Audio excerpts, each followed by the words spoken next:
Children of haven এটি ইরানের one of the best movie, যেটা কিনা অস্কারের জন্য নমিনেশন পেয়েছিল। আপনি যদি ব্যক্তিগত জীবনে অনেক হতাশায় ভুগে থাকেন অথবা আপনার অপ্রাপ্তির লিস্টটা যদি অনেক বেশি বড় হয়ে থাকে, তাহলে এই মুভিটি দেখুন। আপনার হতাশা কিছুটা হলেও কমে যাবে। তো চলুন মুভির মূল গল্পে যাওয়া যাক। আলী নামের ছোট্ট একটি ছেলে, সে একটি ছেঁড়া জুতো নিয়ে এসেছে মুচির কাছে সেলাই করতে। এই জুতোটি তার ছোট বোনের জুতো। এই জুতোটি এর আগেও অনেকবার সেলাই করা হয়েছে। এই ছেঁড়া জুতোটি নিয়েই মুভির মূল কাহিনী। আলী মুচিকে তার প্রাপ্য টাকা দিয়ে সেখান থেকে বের হয় আর সে কিছু রুটি কেনে বাসার জন্য। সে সেই সেলাই করা জুতোটি একটি মুদির দোকানের বাইরে রেখে সেই দোকানের ভিতরে প্রবেশ করে। সে দোকান থেকে বড় বড় আলুগুলো বাছতে শুরু করে, আর তখনই দোকানদার তাকে বলে যে এই বড় আলুগুলো তোদের জন্য না, তোদের জন্য নিচের পড়ে থাকা আলুগুলো।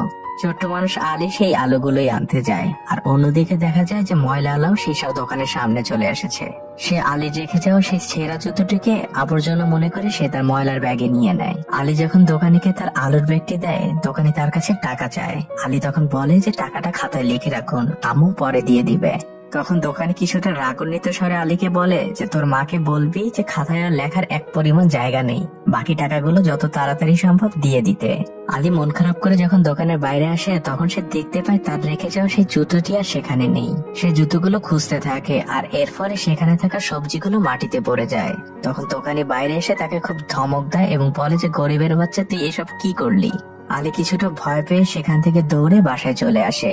সে বাসার দরজা খুলতেই দেখতে পায় যে তার ছোট বোন জোহরা তার জন্যই অপেক্ষা করছে। আলী ঘরে ঢোকা মাত্রই জোহরা তাকে জিজ্ঞেস করে যে ভাইয়া, তুমি কি আমার জুতোগুলোকে ভালোভাবে সেলাই করে এনেছো? আলী কথাটা কিছুটা এড়িয়ে যায় আর জোহরাকে বলে যে তুই এই আলুগুলোকে ভালোভাবে ছিলে ফেল। জোহরা তখন আলীকে আবারও জিজ্ঞেস করে যে ভাই, আমার জুতোগুলো কই?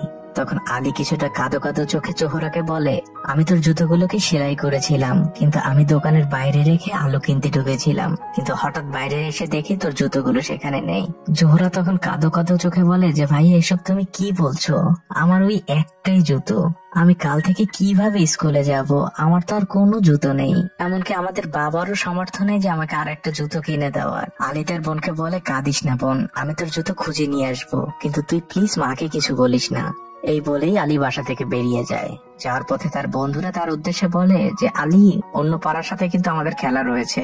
আলী কোনো উত্তর দেয় না। আলী সেই দোকানের সামনে চলে যায়, আর সে তার বোনের জুতোটিকে সেখানে আবারও খুঁজতে শুরু করে। আর তখনই দোকানি এসে তাকে আবারও ধমক দিয়ে সেখান থেকে তাড়িয়ে দেয়। আলী মন খারাপ করে বাসায় ফিরছিল, তখন তাদেরই পাড়ার রহিম চাচা তাকে কিছু মিষ্টি দিয়ে বলে, এগুলো তোমার বাবাকে দিয়ে বলবে যে সামনে অনুষ্ঠান রয়েছে, সেজন্য এগুলোকে খুব ভালোভাবে গুঁড়ো করে। পরের দৃশ্যেই দেখা যায় যে আলীর বাবা সেই মিষ্টিগুলোকে গুঁড়ো করছিল। আর তখন আলীর মা আলীর বাবাকে বলে যে আজকেও বাড়িওয়ালা এসেছিল, সে ভাড়ার জন্য আমাদের সাথে অনেক খারাপ ব্যবহার করেছে। তখন আলীর বাবা আলীর মাকে বলে যে তুমি কেন ওই খারাপ লোকটির সাথে ঝগড়া করতে গিয়েছো, আমি ওনার সকল টাকা পরিশোধ করে দিব। এরপরে আলীর বাবা আলীকে ঝাড়তে শুরু করে। সে আলীকে বলতে থাকে যে তুই সারাদিন কোথায় ছিলি? তোর মা অনেক অসুস্থ, তুই তাকে কোনো সাহায্য না করে সারাদিন বাইরে টোটো করিস। গরিবদের সন্তানদের এত ঘোরাফেরা মানায় না। আলী বেচারা তার বাবার ঝাড়ি খেয়ে একদম থাওয়া মেরে বসে থাকে। বাচ্চা মেয়ে জোহরা যায় বাইরে তাদের কাপড় চোপড় গুলো নিয়ে আসতে। কাপড় নিয়ে ঘরে ঢোকার সময় সে বাইরে থাকা জুতোগুলোর দিকে তাকিয়ে থাকে, কারণ সে তো তার জুতোটিকে এখনো খুঁজে পায়নি। কাল কিভাবে সে স্কুলে যাবে তাও সে এখনো জানে না। জোহরা ঘরে ঢুকলে তার মা তাকে বলে যে তুমি তোমার বাবার জন্য একটু চা বানিয়ে নিয়ে আসো। লক্ষ্মী মেয়ে জোহরা তার বাবার জন্য চা বানিয়ে নিয়ে আসে। তার বাবা চা খেয়ে বলে যে আমার মায়ের হাতের বানানো চা সব থেকে বেস্ট। জোহরার বাবা জোহরাকে বলে যে মা, তুমি কি চায়ে চিনি দাওনি?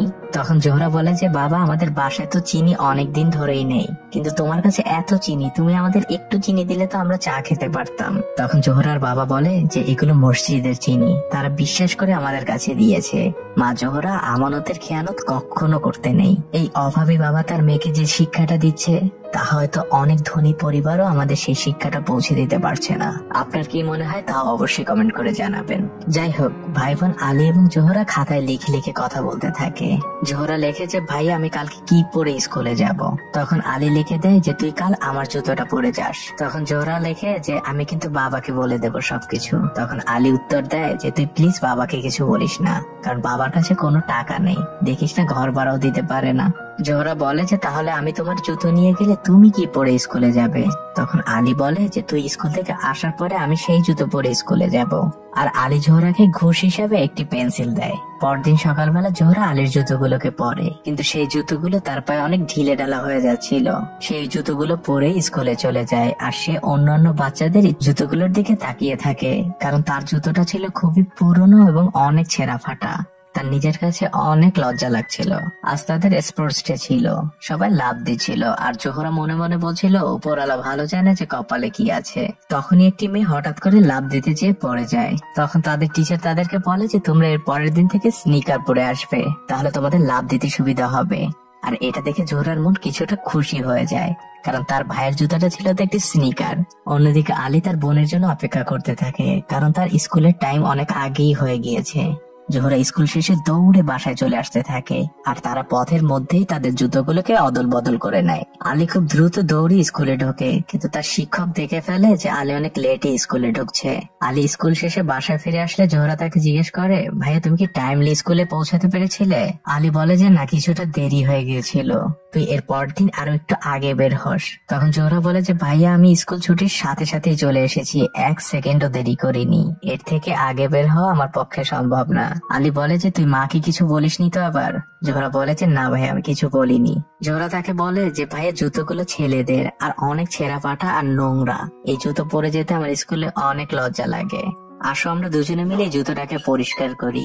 এরপরে দুই ভাই বোন ওই জুতোটাকে খুব ভালোভাবে পরিষ্কার করতে থাকে। এত যত্ন নিয়ে তারা ওই জুতোটাকে পরিষ্কার করে দেখে মনে হচ্ছিল এই ছেঁড়া জুতোটাই তাদের কাছে লাখ টাকার বস্তু। ধোয়া শেষে আলী জুতোগুলোকে রোদে শুকাতে দেয়। পরের দিকে দেখা যায় আলীদের পরিবার সবাই মিলে একসাথে খেতে বসেছে, আর আলীর বাবা বলতে থাকে যে আজ আলী এবং জোহরা অনেক কষ্ট করেছে, ওদের একটু ভালো খেতে দাও। তখনই টিভিতে একটি জুতোর বিজ্ঞাপন চলছিল। জোহরার চোখ সেদিকে চলে যায়। রাতের বেলা প্রচন্ড বৃষ্টি শুরু হয়। তখন জোহরা তার ভাইকে বলে যে ভাই আমাদের জুতোগুলো বাইরে রয়ে গিয়েছে। তারা দ্রুত দৌড়ে যেয়ে সেই জুতোগুলোকে নিয়ে আসে।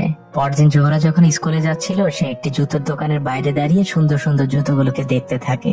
এরপরে সে স্কুলে চলে যায়। আজ জোহরাদের স্কুলে পরীক্ষা ছিল, কিন্তু সে বারবারই ঘড়ির দিকে তাকাচ্ছিল, কারণ আলীর স্কুলের টাইম হয়ে যাচ্ছিল।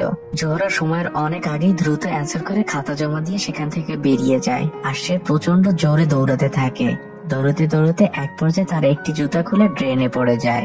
জোহরা পড়ে যাওয়া জুতোটিকে উঠানোর অনেক চেষ্টা করে, কিন্তু সে কোনোভাবেই পারছিল না। তাই সে কান্না করতে থাকে, আর তখনই পাশে থাকা এক ব্যক্তি এসে তাকে সাহায্য করে আর জুতোটিকে উঠিয়ে দেয়। জোহরা মন খারাপ করে তার ভাইয়ের কাছে ফিরে আসে, আর সে তার পায়ের জুতোগুলোকে খুলে দেয়, আর সে পাশে চুপ করে দাঁড়িয়ে থাকে। তখন আলী তাকে জিজ্ঞেস করে, কি রে এত লেট হলো কেন তোর আজ? তখন জোহরা কাঁদতে থাকে আর বলতে থাকে যে আমি তোমার এই পচা জুতো পরে আর স্কুলে যাব না, আমার খুব খারাপ লাগে, মানুষ আমাকে নিয়ে হাসাহাসি করে, আমি আজই বাবাকে বলবো আমাকে একটি জুতো কিনে দিতে। তখন আলী বলে যে খবরদার এই কথাতেই বাবাকে কোনোভাবেই বলিস না, বাবার কাছে একটা টাকাও নেই, তুই বললে বাবা ধার করে তোকে কিনে দিবে। এরপরে আলী দৌড়ে তার স্কুলে চলে যায়। আলীর শিক্ষক আলীকে আটকায় আর বলে যে তোমার আজ এত লেট হলো কেন? আলী তখন বলে যে আমার বাসা অনেক দূরে, তাই লেট হয়েছে। তখন শিক্ষক তাকে বলে যে তোমার পায়ের জুতোগুলো কেন ভেজা? তখন আলী বলে যে স্যার আমি ট্রেনে পড়ে গিয়েছিলাম। শিক্ষক বলে যে তাহলে তোমার প্যান্ট কেন ভেজেনি? আর শিক্ষক আলীর পকেট থেকে মোজা বের করে বলে যে তোমার শুধু কি জুতো ভিজেছে, মোজাটা ভেজেনি। যাই হোক, শিক্ষক তাকে ছেড়ে দেয়। আলী ক্লাসে চলে যায়। আজ আলীদের স্কুলে রেজাল্ট দেয়, আর এতে আলী অনেক ভালো ফলাফল করে। আলী বাসায় ফেরার পথে তার বোন জোহরাকে একটি কলম দেয়, আর তাকে বলে যে জানিস আমি আজকে অনেক ভালো রেজাল্ট করেছি, তাই টিচার আমাকে এই কলমটি গিফট করেছে, তাই আমি এটি তোকে দিলাম। জোহরা আলীকে বলে যে ভাইয়া আমি কিন্তু মাকে কিছুই বলিনি। পরদিন যখন জোহরা স্কুলে যায়, তখন পিটি করার সময় সে অন্যদের জুতোগুলোকে খেয়াল করতে থাকে, আর সে নিজের জুতোগুলোর দিকে তাকে অনেক কষ্ট পায়। আর তখনই হঠাৎ সে তার হারানো জুতোগুলোকে অন্য একটি মেয়ের পায়ে দেখতে পায়। সব স্টুডেন্টরা ক্লাসে ঢুকে যাবার পর জোহরা লক্ষ্য করতে থাকে যে ওই মেয়েটা কোথায় যায়। জোহরা মেয়েটার পাশে যেয়ে চুপচাপ দাঁড়িয়ে থাকে, কিন্তু তাকে সে কিছুই বলে না। স্কুল ছুটি শেষে জোহরা ফলো করতে করতে সেই মেয়েটার বাড়ি পর্যন্ত পৌঁছে যায়। অন্যদিকে আলীর আজও অনেক দেরি হয়ে যায় স্কুলে যেতে। আজ তাদের প্রধান শিক্ষক আর তাকে স্কুলে ঢুকতে দেয় না, তাকে বের করে দেয়। আর তখনই আলীর ক্লাস টিচার আসে। আলীর ক্লাস টিচার প্রধান শিক্ষকের কাছে রিকোয়েস্ট করতে থাকে যে আলী খুব ভালো ছেলে এবং খুব ভালো স্টুডেন্ট, আজকের মতো ওকে মাফ করে দিন। আর এরপরে আলীকে স্কুলে ঢুকতে দেওয়া হয়। স্কুল শেষে আলী এবং তার বোন জোহরা চলে যায় সেই মেয়েটির বাসায়, যার পায়ে জোহরায় তার হারিয়ে যাওয়া জুতোটিকে দেখেছিল। তারা দুজন যখন ওই মেয়েটির বাসার সামনে যায় তখন তারা দেখতে পায় যে ওই মেয়েটির বাবা আসলে একজন অন্ধ মানুষ। তাই দুই ভাই বোন কিছু না বলেই সেখান থেকে বাসায় ফিরে আসে চুপচাপ, কারণ তারা মনে করছিল যে ওই মেয়েটির ওই জুতোটির প্রয়োজন তাদের থেকেও অনেক বেশি। ওই দিন রাতে আলীদের মসজিদে সেই অনুষ্ঠান হচ্ছিল। আলী তার বাবার কাজে সাহায্য করছিল। আলীর বাবার এক বন্ধু আলীর বাবাকে বলে যে আমি শহরে যেয়ে মালির কাজ করব না, তুমি চাইলে আমার যন্ত্রপাতিগুলোকে নিয়ে তুমি শহরে যেয়ে এই কাজ করতে পারো। আলীর বাবা জিনিসগুলো নিয়ে নেয় আর বাসায় ফিরে আলীর মাকে বলে যে কাল আমি শহরে যাব, দেখি কোনো মালির কাজ পাওয়া যায় কিনা, যার ফলে কিছু টাকাও হয়তো ইনকাম হবে আমাদের। পরদিন সকালে আলীর বাবা আলীকে নিয়ে সাইকেলে করে শহরের উদ্দেশ্যে রওনা হয়। তারা বাড়ি বাড়ি গিয়ে কলিং বেল টিপে বলতে থাকে যে কারো মালি লাগবে কিনা, কিন্তু সবাই তাদেরকে ফিরিয়ে দেয়। ক্লান্ত হয়ে তারা রাস্তার পাশে বসে থাকে। তখন আলী একটু পানি খাওয়ার জন্য একটি বাসার সামনে যায়, আর তখন স্পিকারে একটি বাচ্চার কণ্ঠ ফিরে আসে যে তোমাদের কি চাই। আলী তখন খুব সুন্দরভাবে বুঝিয়ে বলে যে আমরা হলাম মালি, আমরা বাগান পরিষ্কার করি, তোমাদের কি কারো বাগান পরিষ্কার করার জন্য আমাদের লাগবে? বাচ্চা মেয়েটি তখন বলে যে এ সকল বিষয় আমার দাদু জানে, আর সে এখন ঘুমোচ্ছে। তখন আলী এবং তার ক্লান্ত বাবা বাসার দিকে ফিরতে শুরু করে, আর তখনই পিছন থেকে তাদেরকে ডাক দেয় সেই বাচ্চা মেয়েটি এবং তার দাদু। তারা বাগান পরিষ্কার করার কাজটি পেয়ে যায়। আলীর বাবা খুব সুন্দর করে বাগানটিকে পরিষ্কার করে, আর আলী সেই বাচ্চাটির সাথে খেলতে থাকে। কাজ শেষে আলীর বাবা খুব ভালো একটি টাকা পায়। বাবা ছেলে খুব খুশি মনে বাড়ি ফিরতে থাকে, আর তারা চিন্তা করতে থাকে তারাই এতগুলো টাকা দিয়ে কি কি করবে। কিন্তু গরিব মানুষদের ভাগ্য যা হয় আর কি, তাদের সাইকেলটি ব্রেক ফেল করে তারা দুজন পড়ে যায় এবং তারা খুব ভালোভাবেই আহত হয়, আর তাদের সকল টাকা তাদের নিজেদের চিকিৎসার পিছনেই চলে যায়। পরদিন জোহরা যখন স্কুল থেকে ফিরছিল তখন তার ভাইয়ের দেওয়া কলমটি পড়ে যায়, আর সেই কলমটি খুঁজে পায় সেই মেয়েটি যে জোহরার জুতোগুলোকে নিয়েছিল। সে জোহরাকে পিছন থেকে অনেক জোরে ডাকে, কিন্তু জোহরা শুনতে পায় না। অন্যদিকে আলীদের স্কুলে দৌড় প্রতিযোগিতার আয়োজন করা হয়, কিন্তু সেখানে বলা হয় যে দৌড়ে অংশগ্রহণ করতে হলে অবশ্যই ভালো জুতো লাগবে, যেটা কিনা আলীর ছিল না, যার ফলে তার দৌড় প্রতিযোগিতায় অংশগ্রহণ করা হচ্ছে না। পরদিন আলীর বোন জোহরা স্কুলে গেলে সেই মেয়েটি জোহরার কাছে তার কলমটি ফিরিয়ে দিতে আসে। তখন জোহরা লক্ষ্য করে সেই মেয়েটির পরনে নতুন একটি জুতো। জোহরা তখন তাকে জিজ্ঞেস করে যে তোমার আগের জুতোটি কি করেছো? সেই মেয়েটি বলে যে আমার আগের জুতোটি অনেক পুরনো হয়ে গিয়েছিল, ছিঁড়ে গিয়েছিল, তাই ফেলে দিয়েছি, আর আমার বাবা আমাকে নতুন একটি জুতো কিনে দিয়েছে। জোহরা নির্বাক হয়ে তাকিয়ে থাকে মেয়েটির মুখের দিকে, কারণ জুতোটা তো তার ছিল, আর এই একটি জুতোর জন্য তারা দুই ভাই বোন যে কত কষ্ট করছে তার সামনে দাঁড়িয়ে থাকে এই মেয়েটি কখনোই বুঝতেও পারবে না। পরদিন আলী যখন স্কুলে যায় তখন নোটিশ বোর্ডে সে দেখতে পারে যে তোর প্রতিযোগিতার প্রথম হবে সে 1 মাসের ছুটি পাবে, সেই সাথে অনেক খেলার সরঞ্জাম পাবে। কিন্তু আলীর চোখ আটকে যায় তৃতীয় পুরস্কারের দিকে। সেখানে লেখা ছিল যে তৃতীয় হবে সে 1 সপ্তাহের ছুটি পাবে, আর সেই সাথে নতুন একটি জুতো পাবে। আলী তখনই দৌড়ে চলে যায় তাদের স্পোর্টস টিচারের কাছে। আলী যে তার টিচারকে অনেক রিকোয়েস্ট করতে থাকে যে স্যার প্লিজ আমাকে একটু দৌড়ের সুযোগ দিন, আমি অনেক ভালো দৌড়াতে পারি, কিন্তু তার টিচার কোনোভাবেই রাজি হয় না। আলী তখন কাঁদতে থাকে আর বলতে থাকে স্যার আমার তৃতীয় পুরস্কারটা খুব দরকার, আমার ছোট বোনের একটি জুতোর খুব প্রয়োজন। আলীকে কাঁদতে দেখে টিচারের মন কিছুটা গলে যায়। টিচার আলীকে বলে যে তার আগে আমি তোমার পরীক্ষা নেব যে তুমি কেমন দৌড়াতে পারো। তখন আলী তাকে দৌড়ে দেখায়, আর টিচার খুব ইমপ্রেসড হয়ে যায়, কারণ আলী তো সবসময় দৌড়ে দৌড়েই স্কুলে আসতো, যার ফলে তার দৌড়ের স্কিল অনেক ভালো হয়ে যায়। আলী খুশি মনে তার বাসায় ফিরে আসে, আর সে তার ছোট বোন জোহরাকে বলে জানিস বোন, আমি যদি স্কুলে তোর প্রতিযোগিতায় তৃতীয় হতে পারি তাহলে আমি তোকে একটি সুন্দর জুতো দিতে পারবো। তখন জোহরা আলীকে বলে যে তুমি প্রথম কেন হতে চাও না ভাইয়া? তখন আলী বলে আরে বোকা, আমি যদি প্রথম হই তাহলে তো আমি জুতো পাবো না, তোর জন্য যে আমার এই জুতোটা অনেক প্রয়োজন। দেখিস বোন, আল্লাহ চাইলে তোর জন্য আমি নতুন জুতো নিয়েই বাড়ি ফিরবো। পরদিন সেই দৌড় প্রতিযোগিতা শুরু হয়। অনেক স্কুল থেকে অনেক বাচ্চারাই সেখানে এসেছে। দৌড় শুরু হয়ে যায়, আর আলী প্রথমেই অনেক পিছনে পড়ে যায়। আর তখনই তার মনে পড়ে যায় সে তো তার বোনকে ওয়াদা করেছে যে সে তার জন্য জুতো নিয়ে বাড়ি ফিরবে। এই ভেবে আলী প্রাণপণে দৌড়াতে শুরু করে, আর সে একে একে সবাইকে পিছনে ফেলে সামনের দিকে চলে যায়। দৌড় শেষ হয় আর টিচাররা এসে আলীকে ধরে ফেলে। তখন আলী টিচারদের জিজ্ঞেস করে স্যার আমি কি দৌড়ে তৃতীয় হতে পেরেছি? তখন টিচাররা অনেক খুশি মনে বলে যে না বাবা, তুমি প্রথম হয়েছো। কিন্তু এটা শুনে আলী মোটেও খুশি হয় না, তার মন খুব খারাপ হয়ে যায়। সে পুরস্কার নেবার সময় তার চোখে পানি চলে আসে, কারণ সে তৃতীয় হতে পারেনি। সে তার বোনের জুতোটি নিয়ে বাড়ি ফিরতে পারবে না। আলী মন খারাপ করে বাড়ি ফিরে আসে। তার পায়ে অনেক ফসকা পড়ে গিয়েছিল। সে পাগুলোকে পানিতে ভিজিয়ে রাখে, আর না পাওয়া একটি নতুন জুতোর আক্ষেপ নিয়েই মুভিটি শেষ হয়ে যায় এখানেই।